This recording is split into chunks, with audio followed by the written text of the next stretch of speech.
La Biblia. Para miles de millones de personas es una escritura sagrada llena de milagros y misterios. Sin embargo, los nuevos adelantos en la tecnología sugieren que los increíbles milagros tienen una base real. ¿Puede la ciencia revelar la verdad que se esconde tras los mayores misterios de la Biblia? Los secretos de la Biblia, los evangelios apócrifos. En el invierno de 1886, arqueólogos franceses excavan en busca de objetos en la sección cristiana de un cementerio del Alto Egipto. De repente realizan un descubrimiento que hace temblar el corazón de la historia cristiana. Lo que desentierran es la tumba por largo tiempo olvidada de un monje enterrado en el siglo VIII.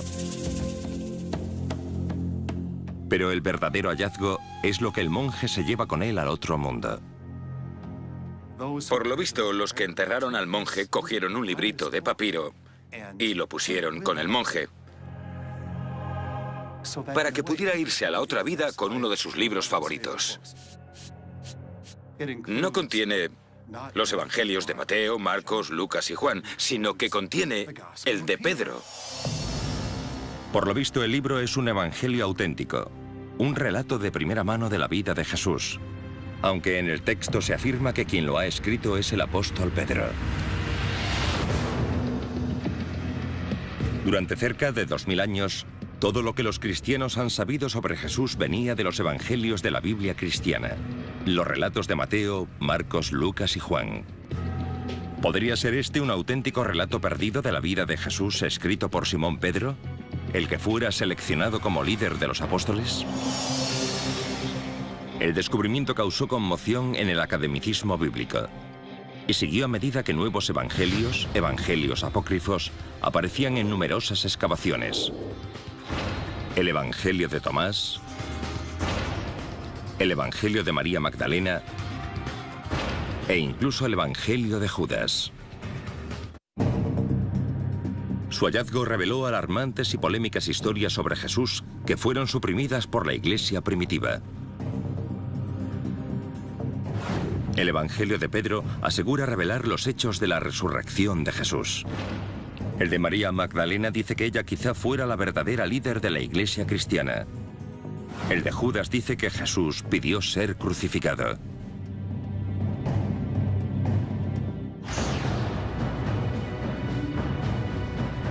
¿Fueron prohibidos estos evangelios, relatos de primera mano sobre la vida y muerte de Jesús? Si lo fueron, ¿por qué desaparecieron? Mediante la aplicación de tecnología punta como el microscopio de electrones, la prueba del carbono 14, la paleografía y los últimos avances en arqueología, los expertos examinarán los evangelios apócrifos para determinar su edad, su origen y si contienen verdades olvidadas de la mayor fe del mundo.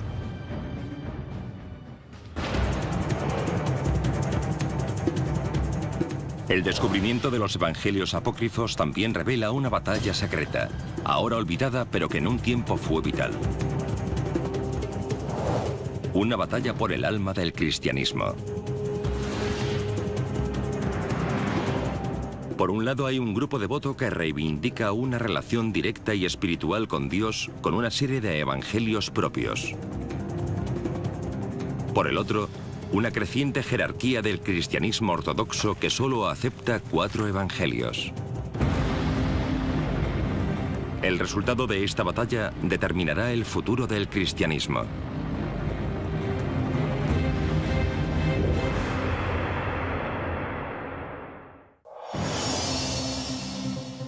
Pero en los albores de la fe, no había ni evangelios ni Biblia cristiana. El cristianismo comienza en torno al año 30 después de Cristo, con un grupo de judíos que siguen las enseñanzas de Jesús de Nazaret. Contamos la historia a través de historias y así nació el movimiento en torno a Jesús. Los que rodeaban a Jesús, los pobres, los marginados, seguramente no supieran leer ni escribir, por lo tanto hacían lo que todos hacían: contar historias. Seguramente las personas hablaban entre ellas. ¿Conoces a Jesús? ¿Qué dijo cuando lo conociste? ¿Estabas cuando pasó caminando por la calle? ¿Recuerdas la historia? Lo que he oído es esto. Pasaron décadas antes de que se escribieran las historias de Jesús. Los estudiosos creen que el primer evangelio, el de Marcos, se escribió en torno al 70 después de Cristo, 40 años después de la muerte de Jesús. Pero este no era el único evangelio. En torno al año 200 después de Cristo no solo había los 4 evangelios, sino que puede que hubiera hasta 50. Con títulos como el Evangelio de Felipe, el de los Hebreos o el Apocalipsis de Pedro. Escritores antiguos mencionaron algunos de estos libros, pero estos evangelios estuvieron desaparecidos hasta fechas recientes. ¿Qué pasó con ellos? ¿Y por qué hoy en día solo hay 4 evangelios? La respuesta no tiene tanto que ver con la fe como con la política. La Biblia no cayó del cielo, sino que fue consensuada por pensadores cristianos que representaban un punto de vista particular. Lo sorprendente es que la Biblia cristiana, tal como la conocemos, no apareció realmente hasta pasados 300 años de la muerte de Jesús. Y el hombre que decidió su contenido tenía unas poderosas prioridades que poco tenían que ver con la religión.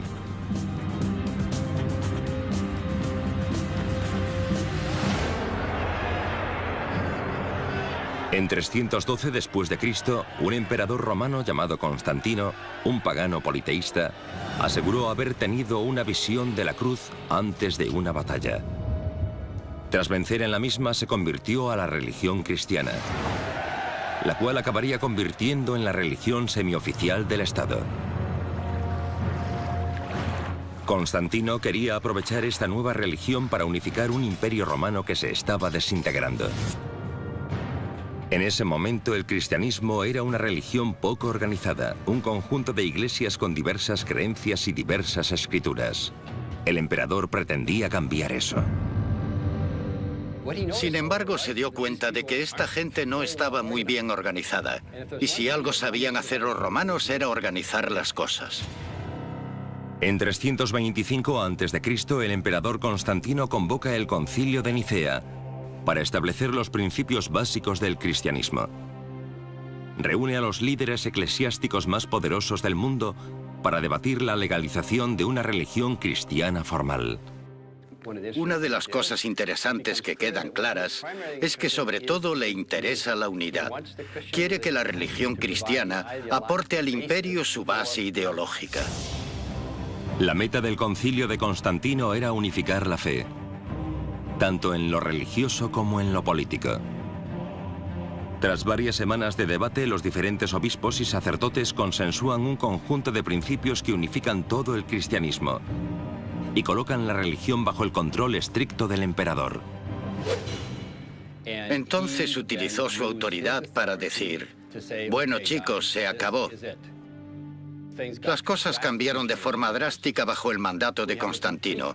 Se produce una redefinición de cómo se va a entender a Dios. Dios es ahora el protector del Estado, que busca utilizar la religión para sus propios fines, para unificarlo todo, porque con mucha disensión no se puede gobernar.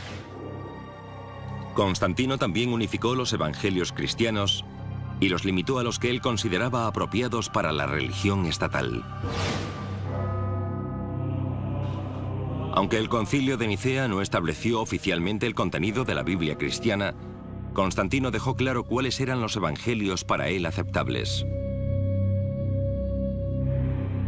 Encargó la creación de 50 copias de la Biblia cristiana que contenían únicamente los evangelios de Mateo, Marcos, Lucas y Juan. ¿Qué pasó con los demás evangelios? En 382 después de Cristo, otro concilio eclesiástico prohibió su lectura a los cristianos. Bajo el reinado del emperador Teodosio, todos los demás evangelios fueron considerados heréticos y fueron prohibidos y enterrados. Se arrestó a sus propietarios y en ocasiones se les mató. Había muchos otros textos que muchos cristianos auténticos y creyentes amaban y que debieron de leerse durante mucho tiempo, hasta que salieron los obispos y dijeron: no debéis leer esto, sino que debéis leer esto otro. ¿Qué contenían estos evangelios apócrifos? ¿Qué los hacía tan amenazadores para tener que ser prohibidos o destruidos? Nadie lo supo durante casi 2000 años. Pero el Evangelio de Pedro apareció en el desierto egipcio en 1886. Otros asombrosos descubrimientos tuvieron lugar en el siglo XX. Los Evangelios de Tomás, de María Magdalena y de Judas. Estos evangelios apócrifos ofrecen una visión muy diferente de Jesús. Un enfoque distinto de la espiritualidad. Y una versión perdida del cristianismo que antaño llegó a amenazar la mismísima fundación de la propia fe.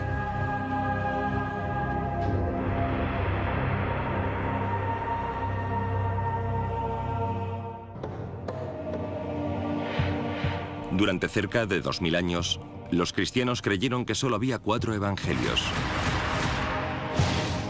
y que estos contaban la historia de Jesús de Nazaret.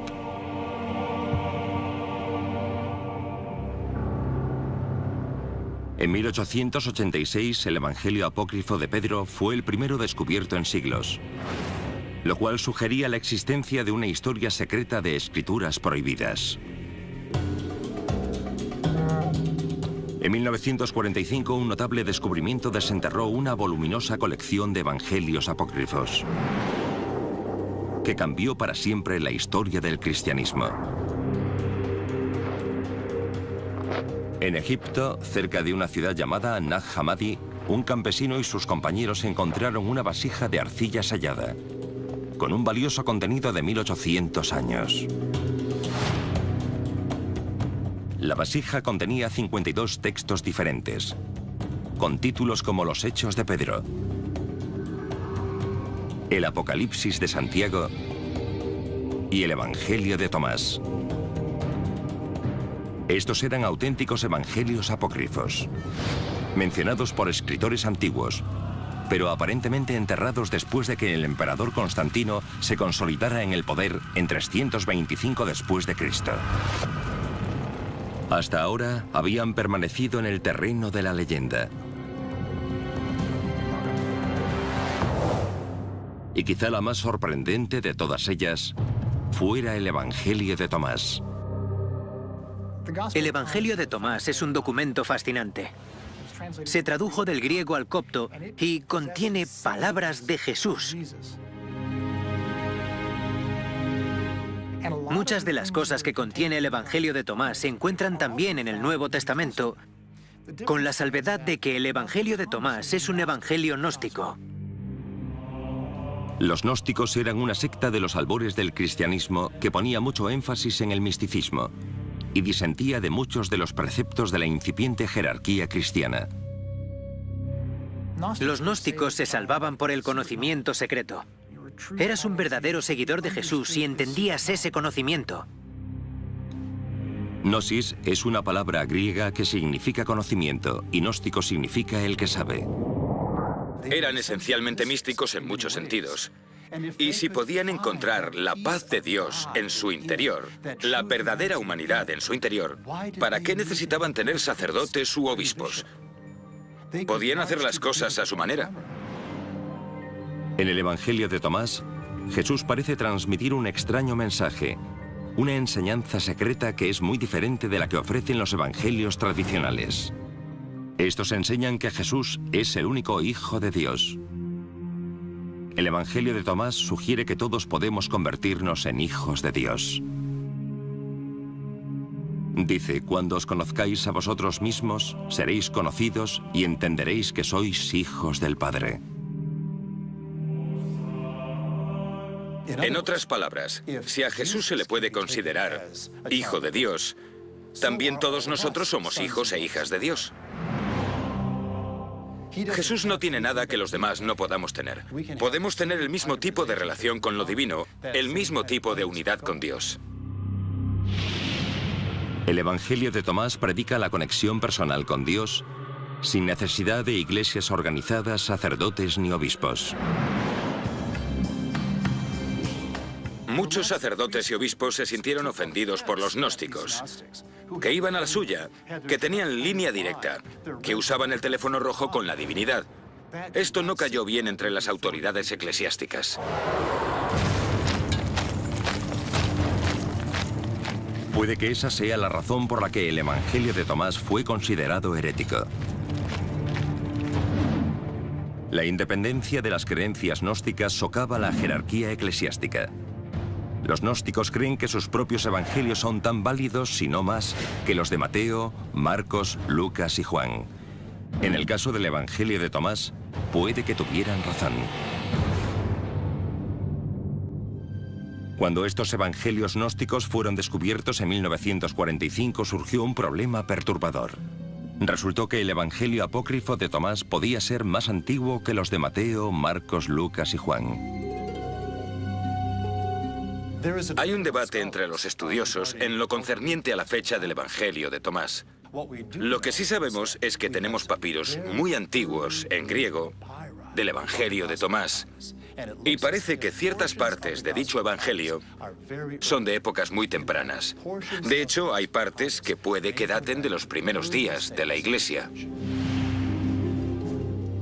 Muchos estudiosos creen que los 4 evangelios clásicos se escribieron una generación después de la muerte de Jesús, entre 40 y 60 años después de que se produjeran los hechos.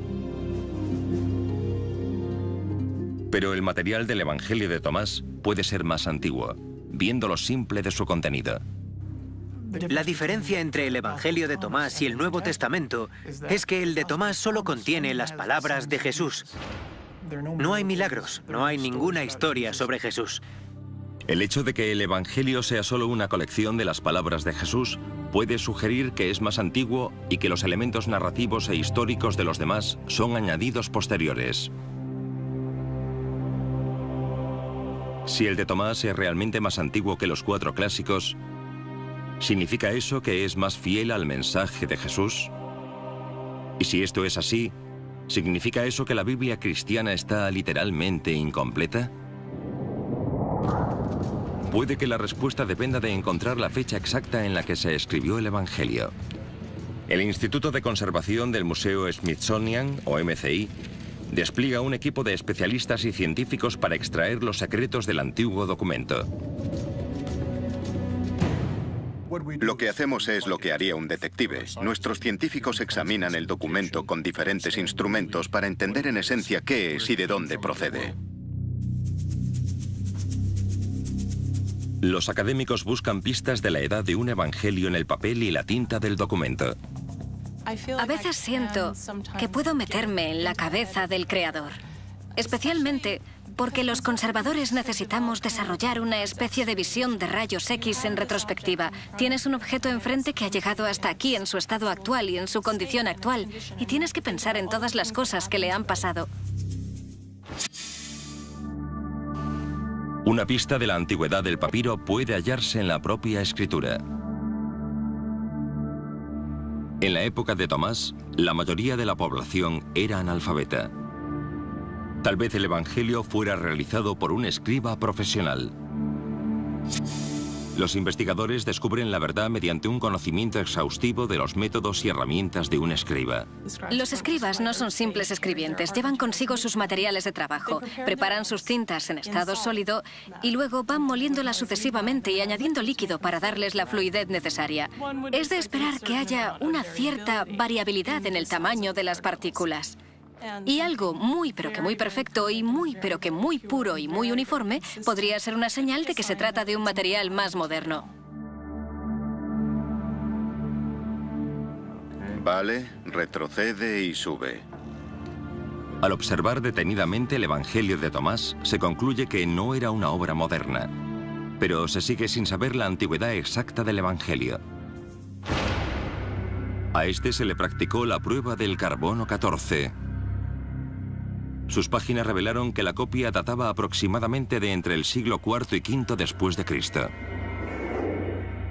Las copias más antiguas de Mateo, Marcos, Lucas y Juan son aproximadamente de la misma época. Pero se cree que deben de ser copias de textos mucho más antiguos, ya que hay referencias escritas a ellos que datan de 150 después de Cristo. La antigüedad exacta del Evangelio de Tomás sigue siendo esquiva y polémica. ¿Es más antiguo y más exacto que los de Mateo, Marcos, Lucas y Juan? Hasta que se encuentre una copia más antigua, la pregunta sigue siendo un misterio. Pero sea cual sea, la edad del Evangelio revela una batalla entre dos sectores dentro del cristianismo.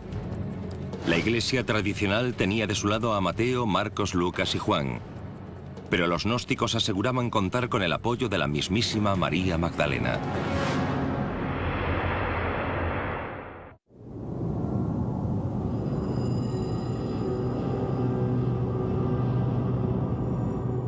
Los cristianos creyeron durante siglos que solo había 4 evangelios que revelaban la vida y el mensaje de Jesús. Pero esa idea cambió a finales del siglo XIX, con el descubrimiento del primero de los evangelios apócrifos. De entre estas escrituras olvidadas, una de las más convincentes se descubrió en Egipto en 1896. Un evangelio con un autor muy sorprendente. Es un evangelio escrito en nombre de una mujer. Y no cualquier mujer, sino aparentemente María Magdalena. María Magdalena es una discípula muy querida por Jesús. Forma parte de su círculo más cercano.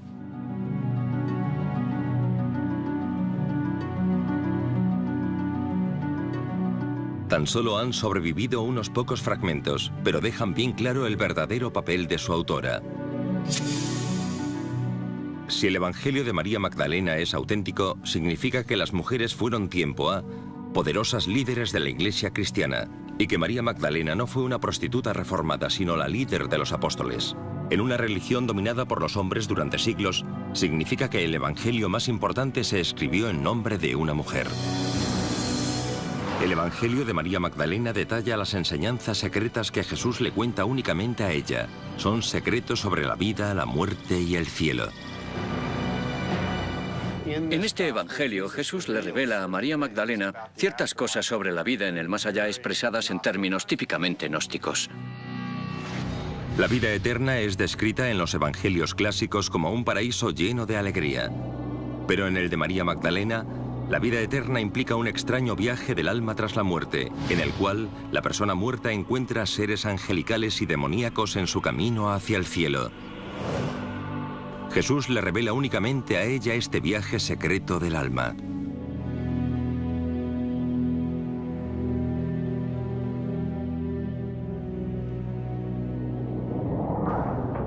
El Evangelio relata que Pedro, el líder de los apóstoles, se pone hecho una furia cuando conoce esta revelación.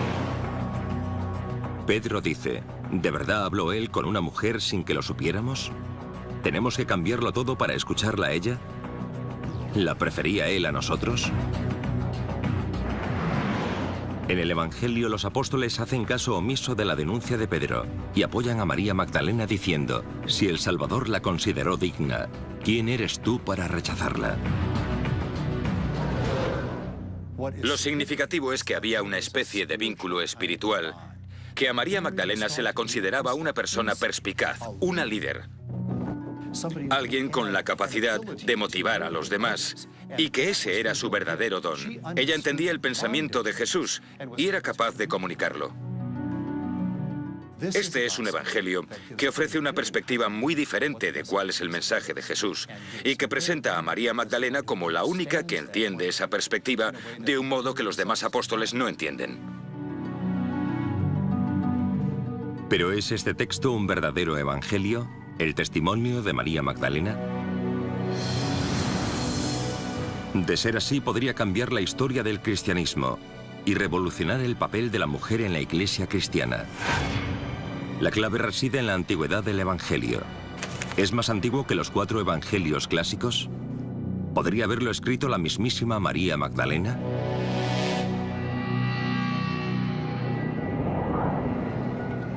El Evangelio de María Magdalena se descubrió en 1896 en Akhmim, Egipto. La prueba del carbono 14 revela que este texto fue copiado a mano en el siglo V. Pero con el paso de los años, fragmentos de su Evangelio han aparecido en otras partes de Egipto y son mucho más antiguos. Los últimos avances tecnológicos pueden ayudar a clarificar la antigüedad exacta de incluso fragmentos minúsculos de un texto antiguo. El uso de un microscopio en 3 dimensiones permite a los científicos centrarse en los detalles que ofrecen pistas sobre su antigüedad. A este nivel de detalle, una muestra moderna de papiro no se parece para nada a un texto antiguo. Si esto tuviera 2000 años de antigüedad, la superficie no estaría tan brillante. Sería más mate porque las fibras estarían desgastadas y crearían una especie de pelusa en la superficie, casi como una gamuza. Este tipo de pruebas aporta una fecha muy precisa para los fragmentos más antiguos del Evangelio de María Magdalena. Se escribieron aproximadamente en 200 después de Cristo. El lenguaje y el vocabulario también sugieren que se escribió en el siglo II y no en tiempos de Jesús. Por tanto, es muy improbable que María Magdalena escribiera el Evangelio que lleva su nombre. La mayor parte de los estudiosos creen que lo creó en el siglo II una cristiana gnóstica que quería reflejar la autoridad de la apóstol. Desconocemos quién fue el autor, pero es fácil imaginar que detrás hay una voz femenina y que se ofrece una perspectiva femenina. Y puede que suponga el escuchar por fin una voz sofocada en los demás evangelios. Lo que quizás sea más importante es que el Evangelio de María Magdalena revela una lucha de poder por el papel de la mujer en los albores de la Iglesia.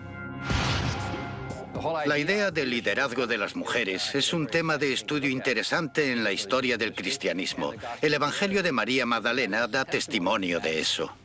El hecho de que María Magdalena sea mujer y líder es un concepto revolucionario en los albores de la Iglesia. El hecho de que pueda haber un evangelio de María Magdalena indica que es verdad que había gente, como los gnósticos, mucho más abiertos a la inclusión de las mujeres como miembros de pleno derecho de la comunidad. De hecho, algunas de las personas de la emergente Iglesia Ortodoxa se quejaron al respecto. ¿Queréis decir que hay mujeres que administran los sacramentos? ¿Que hay mujeres ordenadas entre los gnósticos? ¡Qué vergüenza! Pero a los gnósticos no les da vergüenza. Por tanto, que haya un texto como el Evangelio de María Magdalena concuerda perfectamente con el punto de vista gnóstico.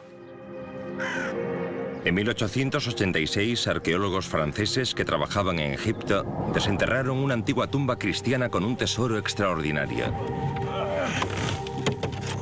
Las manos de un monje del siglo VIII aferraban el libro llamado Evangelio de Pedro. Fue uno de los primeros evangelios apócrifos que se descubrieron. ¿Podría ser un auténtico relato apócrifo de la vida de Jesús escrito por Simón Pedro, el que fuera líder de los apóstoles? De ser así, cambiaría la historia del cristianismo, puesto que el Evangelio de Pedro nos cuenta una versión muy diferente de la vida de Jesús. Lo que tenemos es algo muy valioso y muy emocionante.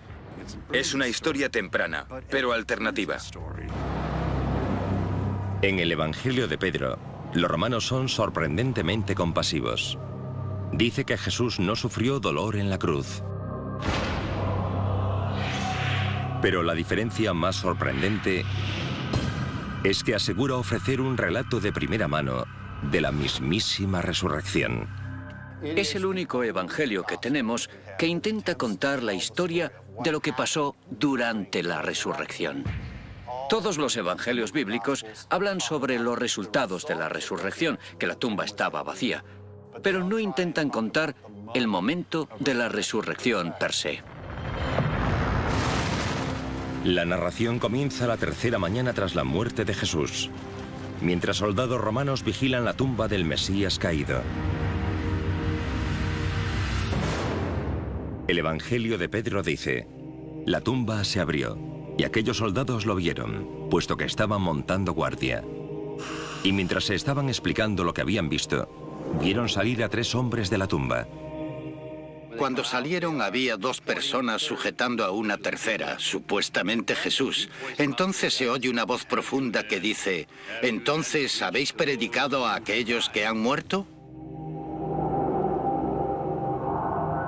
La resurrección finaliza con Jesús y las otras 2 figuras elevándose hacia el cielo, mientras los testigos presenciales observan asombrados. El Evangelio termina con una línea asegurando que se trata del relato de primera mano del mismísimo Pedro apóstol. ¿Podría este libro ser obra del principal apóstol, el primer papa? ¿Se escribió en la misma época o antes que los 4 evangelios tradicionales? ¿O es un relato posterior, una falsificación que pretende hacerse pasar por el testimonio de primera mano de Pedro? Las pruebas arqueológicas no están claras. El Evangelio encontrado en 1886 fue fechado en torno a 700 después de Cristo. 7 siglos tras la muerte de Pedro. Hay fragmentos aparecidos en otros yacimientos que datan de 500 después de Cristo. Todavía demasiado tarde para proceder directamente del apóstol. 14. Nos lo pasaremos en grande encajando estas piezas. Gracias a Dios no me toca hacerlo a mí. Escritores de los primeros tiempos del cristianismo mencionan el Evangelio. Un obispo en lo que ahora es Turquía mencionó el libro por su nombre en torno a 190 después de Cristo. Podemos hallar referencias del Evangelio en el siglo II, pero no en tiempos anteriores. Con toda probabilidad se trata de un texto de principios del siglo II. Y la razón por la que pensamos esto es porque utiliza material de los otros 4 evangelios existentes.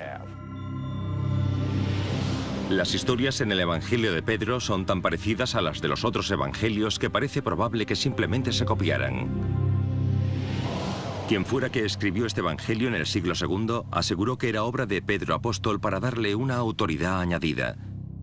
Esta era una técnica común en el mundo antiguo.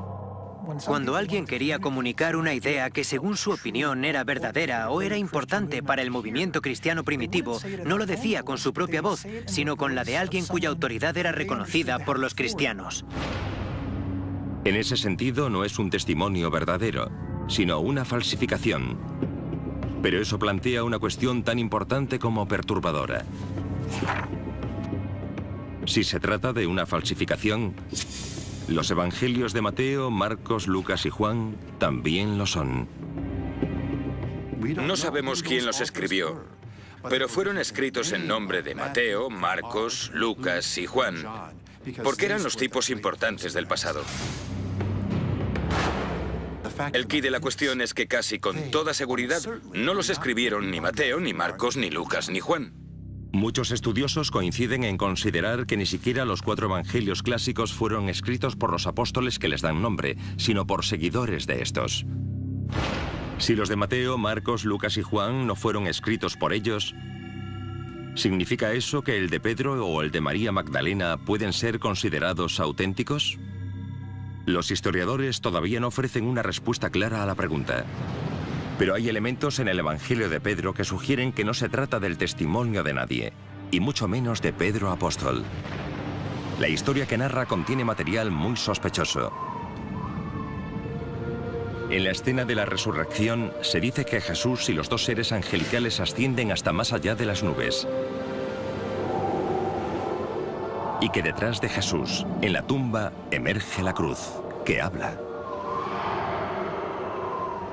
El Evangelio dice que se oyó una voz venida del cielo. ¿Habéis predicado a aquellos que están dormidos? La respuesta vino de la cruz. Sí. El Evangelio de Pedro era demasiado fantástico, con estos tiarrones cuya cabeza atraviesa los cielos y una cruz que habla. O sea, es demasiado pedir que la iglesia primitiva creyera algo así cuando quería aparecer como una institución con los pies en la tierra y cabal. Esa puede ser una razón para que el Evangelio de Pedro no se aceptara como evangelio cuando Constantino convocó el Concilio de Nicea. Aún así, seguía habiendo grupúsculos de cristianos devotos que consideraban este libro sagrado lo suficientemente sagrado como para enterrarlo con un monje en torno a 700 después de Cristo. Me gusta bastante la idea de que haya un monje que se aferra a este texto no solo en vida, sino en el más allá. El Evangelio de Pedro fue descubierto en 1886 y es uno de los primeros evangelios que se encontraron. Uno de los evangelios apócrifos más recientes no fue descubierto hasta 2006. Se trata de una escritura que se vio inmersa inmediatamente en la polémica porque se dice que fue escrita por el traidor de Jesús, el Evangelio apócrifo de Judas.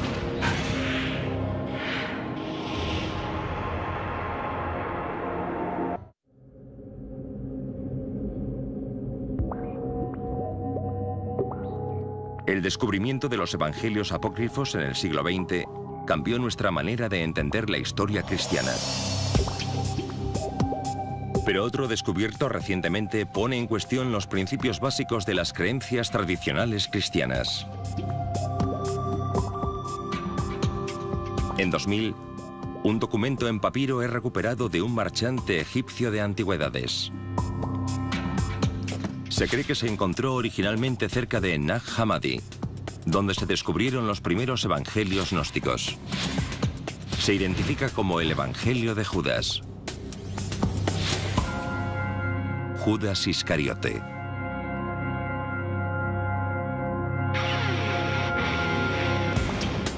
Cuando se publicó se le dio mucho bombo a la idea de que Judas era un héroe, que pasaba de ser el traidor de Jesús, como aparece en los evangelios bíblicos, a ser elevado a los cielos porque simplemente ejecutó la voluntad de Dios.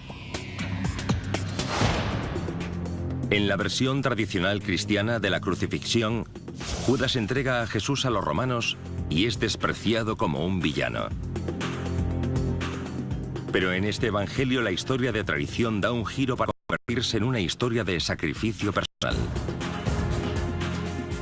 Jesús reconoce a Judas como el más sabio de los apóstoles. Todo trata de la relación entre Jesús y Judas. A Judas se le considera un discípulo muy especial.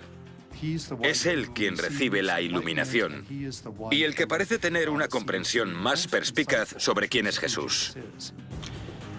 Jesús dice que Judas entregará solo su cuerpo físico a los romanos. Él mismo escapará de la crucifixión y regresará al reino espiritual. Esta es una clara señal de que el evangelio tiene raíces gnósticas. No creían que Jesús fuera realmente humano. Solo aparentaba serlo, era un espíritu, por así decirlo. Y la idea general del gnosticismo era deshacerse de la túnica, de la ropa, del elemento humano, para poder volver a la forma pura del espíritu. Es una considerable inversión de los términos de los evangelios cristianos clásicos, y fue objeto de polémica desde el momento en que se publicó en 2006. Si fuera un evangelio auténtico escrito por Judas, reescribiría la historia y teología cristianas. Pero muchos académicos creen que solo puede ser una falsificación. La idea de un evangelio de Judas Iscariote es tan provocativa que mucha gente se ha preguntado,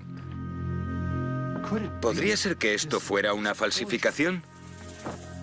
Teóricamente, una persona con un retorcido sentido del humor o con ganas de engañar al mundo entero podría coger un papiro viejo y escribir un texto con el que reírse de todo el mundo. El Evangelio de Judas fue objeto de una investigación que duró semanas. A pesar de su origen poco común, los expertos determinaron que no era una falsificación, aunque no fuera tan antiguo como los evangelios clásicos. Los académicos creen que el Evangelio de Judas se escribió entre 280 y 330 después de Cristo, casi 300 años tras la muerte de Judas. No es claramente un testimonio de primera mano, y se escribió más tarde que los 4 evangelios clásicos, que datan del siglo II. Pero su mera creación pone de relieve el creciente conflicto entre los gnósticos y la iglesia tradicional en torno a 300 después de Cristo. Uno escribe este evangelio y lo atribuye a Judas porque es un modo de conseguir que la gente cambie su opinión sobre todos los personajes. Se cambian todas las reglas del juego.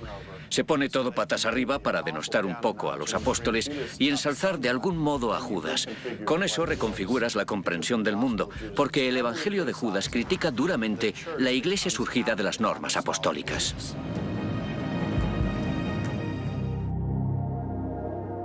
Ellos creían realmente que tenían algo en su interior que les facilitaba un acceso directo a la divinidad. Verdaderamente no tenían ninguna necesidad de sacerdotes y obispos. No tenían por qué obedecer a ese tipo de autoridad. Pero el énfasis de los gnósticos en el misticismo y en la revelación personal quizá condujera a su disolución. En lugar de construir una comunidad y ganar adeptos, el selecto círculo místico de los gnósticos empezó a perder influencia política. Mientras tanto, la emergente jerarquía católica estaba atrayendo la atención de los políticos romanos. Con el concilio de Nicea en 325, Constantino consolidó las bases del poder de los obispos más ortodoxos y su jerarquía.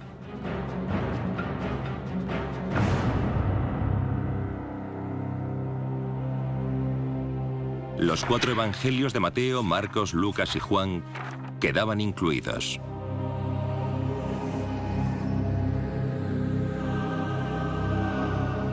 Los evangelios gnósticos quedaban fuera. Al menos oficialmente. Es importante tener presente que aunque estos otros evangelios no estén en el Nuevo Testamento, la gente los leyó y les tuvo cariño durante mucho tiempo. ¿Pero qué dice esta evolución histórica del Nuevo Testamento acerca de la legitimidad de los evangelios apócrifos? El estudio de los evangelios apócrifos fue fascinante. Nos ayudan a entender las tensiones culturales por las que atravesaba el cristianismo y cómo las enfrentaron. Es bastante fascinante imaginar qué podría haber pasado en Nicea y después de ella si una perspectiva gnóstica hubiera salido victoriosa. Imagino que la motivación para ser seguidor de Jesús habría tenido un componente más místico, más de reflexión interior. Habría sido una iglesia muy diferente, con características diferentes y un cariz más místico. Pero los gnósticos no salieron victoriosos de Nicea. Y en algún sitio de un monasterio del desierto de Egipto, un grupo de monjes gnósticos debieron de preocuparse por el destino de sus amados evangelios. Supongo que amarían este tipo de literatura hasta el fatídico día que el arzobispo Atanasio de Alejandría anunció a todos los monjes que ya era hora de deshacerse de los libros heréticos y empezar a leer los textos bíblicos. Quizá con un gran dolor de corazón los monjes sacaran estos valiosos libros de la biblioteca de Nag Hammadi, pero no podían destruirlos. Por tanto, los escondieron en una vasija en la que se preservarían para siempre o casi para siempre, al menos hasta que conseguimos encontrarlos en nuestra época y volverlos a leer. Durante milenios, la Santa Biblia, con los 4 evangelios del Nuevo Testamento, se ha esgrimido como la verdadera historia de Jesús. Algunos piensan que los evangelios apócrifos revelan el camino que no tomó el cristianismo. Otros creen que ese camino no se tomó por un motivo. Se dice que a veces la historia la escriben los vencedores. Y la idea es que ahora pueden hablar los perdedores. Es valioso escuchar a los perdedores, pero también hay que decir que a veces los vencedores merecen vencer. Siglos después de que fueran enterrados en la arena del desierto, los evangelios apócrifos siguen levantando polémica. Quizás este hecho sea un testimonio del poder de la palabra escrita para la transmisión de la fe, la esperanza y el misterio a lo largo de los siglos y en todo el mundo.